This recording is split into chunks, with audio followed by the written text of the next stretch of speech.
Hey everybody, welcome to This Week in Startups. We're trying a new format today. It's called Office Hours with Jason. I'm Jason. This is my office here at Breather. If you go to breather.com/twist, they will give you a full free day at a Breather office. They're amazing spaces where you can work quietly and GSD, get sugar done. Well, today I'm going to meet with a bunch of different founders who have hard questions for me in my office hours format. What's that format, you ask? Well, it's something I do privately where I book a day every other week and I tell founders who I've invested in, come see me if you got a problem. The door is always open. And by it's always open, I mean it's open every 2 weeks. Well, you get to come into that day today and hear me interact with my portfolio companies as well as companies that I might invest with.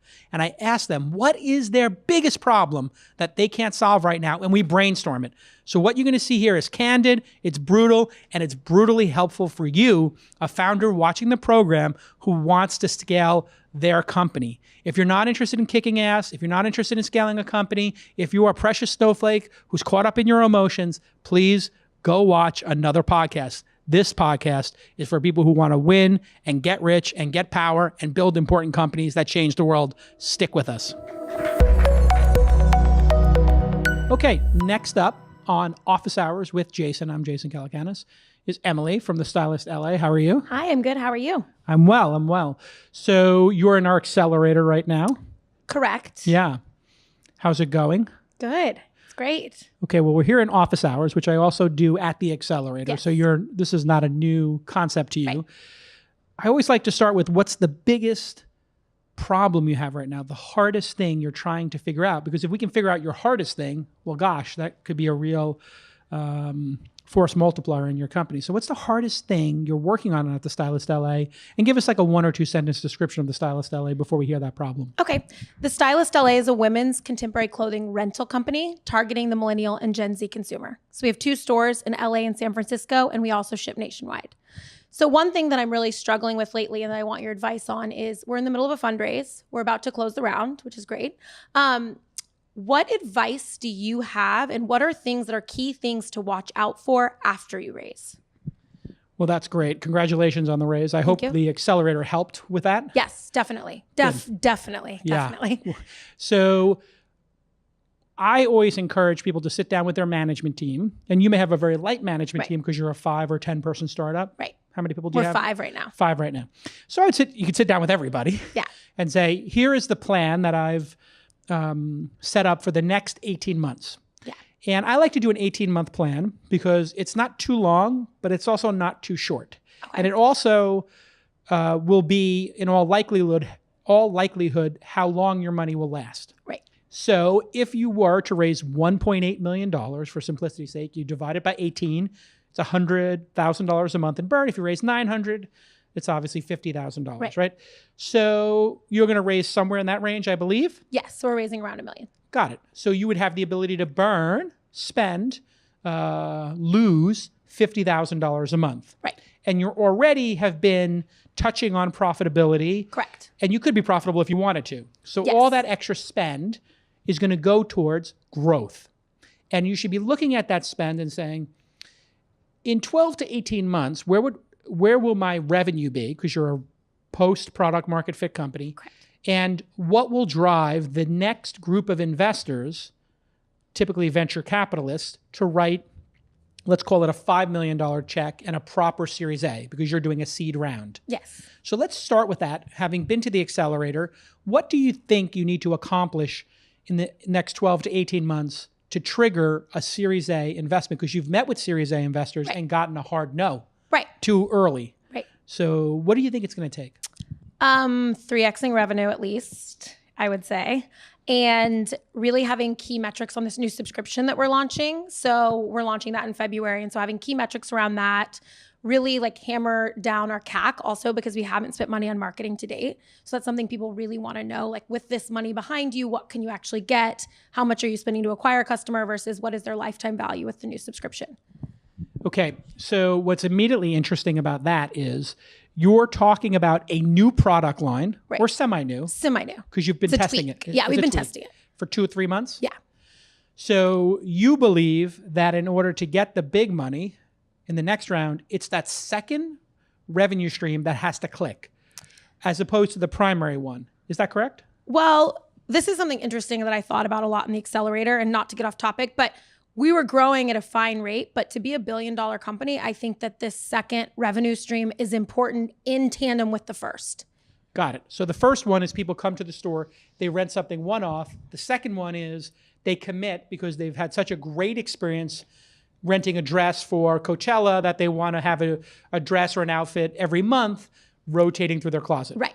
Okay, so now we understand that. So it's not really totally different. No. It's just a different way of paying. You're creating a loyalty program in a way. And gaining more share of their wallet. Gaining more is the share of the goal. wallet. Love it. Okay. So you're basically just taking people who are one-off customers and getting them to subscribe. Yes. So it's actually not that different. I would be concerned if it was a completely different model. Right. So now you have to outline, okay, in order to triple, is your organic growth, where will your current growth trajectory get you in 12 to 18 months? Double? Double. Great. So now we know the delta. We know the difference.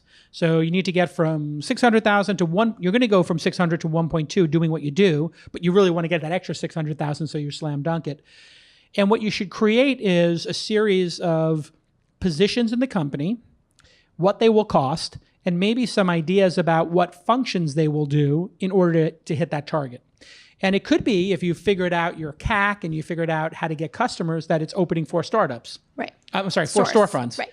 It might be that the storefronts are great for organic growth, but maybe the catalyst is mastering podcasting advertising or mastering influencer marketing. And you don't know the answer to that yet, do you? We don't. And who's going to be the person who determines the tests that get you that answer? Our head of marketing. And you have a head of marketing, Yes. and you believe he or she is capable of doing this? Yes, definitely. Or because if not, you just told 150,000 people you don't believe in them. No, I definitely let me say do. it another way. Do they have the resources to actually run enough tests to do this? Yes. Okay. Do they need a second lieutenant? Do they need a budget?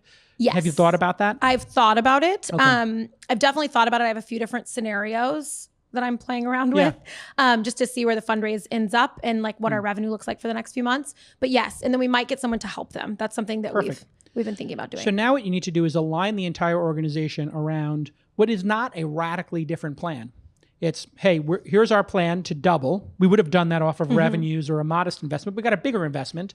So now we have to triple.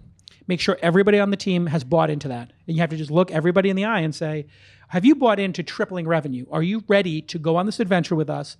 And no matter what, the 5 of us are going to make this happen. And you got to get a confirmation from each one of them. Because sometimes the founding team that got you here is not the team that'll get you there. Right. For one of 2 reasons. The first reason, they don't have the ability. The second reason, they don't have the motivation. Right. So it's a good time for you to check in with all 5 of them and reconfirm that they are going to not be snowflakes and not be all in their feelings and all this.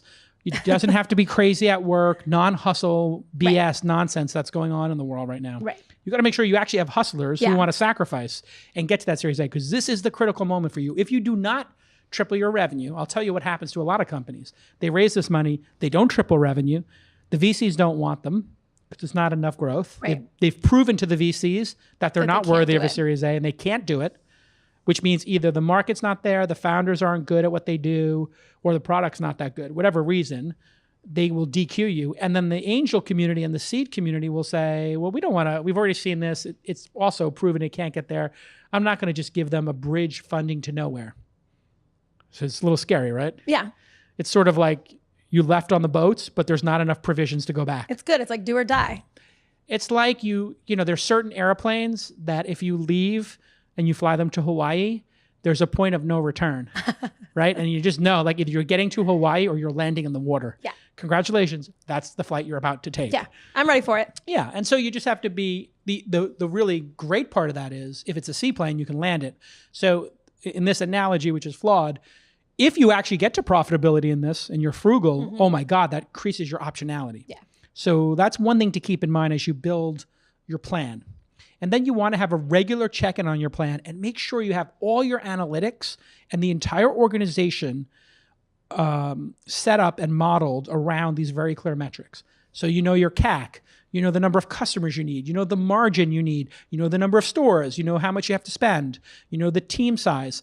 That can all change. You certainly will adjust it as you go, but team teams that have a plan and execute against a plan have a much higher rate of success in hitting goals than teams who do not. It seems obvious. Yeah. But it really is important for you to have that plan and communicate it with the team. And then it's a good time for you to think about, if any of these people are not capable of hitting this next level. So every now and then, like a band breaks out and they start doing like concert halls and it's like, wow, our drummer's not that good. And they replace their drummer. Yeah. Good point. And that's okay. What's more important is that the band succeed. Yeah. So if some members of this band don't belong, sorry if you're watching, you need to either step up and practice harder or get out. Yeah. Is that helpful? Yeah, very helpful. Any other follow-ups? Yes. So I don't want to think about the next round yet, but you say 18 months of runway. When do you think, like I've already started talking to firms that we're too early for, so I know who I have in mind for the next round, but when do I actually initiate contact with them? So we've talked about the importance of monthly updates, and you're one of our existing investments. So you've already contractually agreed to give me 10 updates a year. And we read them and we respond to some of them. And so it costs you nothing to say to all those folks, I've gone ahead and put you on my monthly update. If you don't want to get it, let me know. But I took the liberty of putting you on our monthly updates. And then use that monthly update and putting a chart up top and owning the metrics, put the soft metrics at the bottom, if at all. You spoke at TEDx, you went to Web Summit, all kind of nonsense that does nothing for your business. Non-revenue driving. Yeah. All the charts and your CAC and really considered stuff up top. Then all those investors are going to look at it. And what they'll do is in month 4, they'll say, I'm really impressed with how this has grown. Would you come in and just give us an update? I guarantee you that will happen. And then now is a great time for you to go to each of those investors and say to them, what would it take to do the Series A? What do you think we would have to hit for it to be worth you taking to your partners? Just curious. We had the meeting. We got the funding. I'm just curious, at what point should we contact you again and give you an update? Was there a revenue number you had in mind? Would we have to hit 300 a month, 200 a month? That would be really helpful if you told me the exact number. Okay. Awesome. Be bold like that. Yeah. But you're already bold, so I know that. Thanks. It's been great working with you. Thank you. I think you're going to change the world. Thank you. I feel like I'm going to as well. This is your moment. Don't F it up. Like literally, this is really your moment. You got it's very hard to get that first $500,000 million investment. You really, really need to focus and dedicate your life to this moment for the next year. Yeah, that's powerful. That might be the most important thing you just said. Okay, this is your year. Okay. Don't F it up. I'm ready for it. Okay, good luck. All right, we'll be right back with another office hours interaction.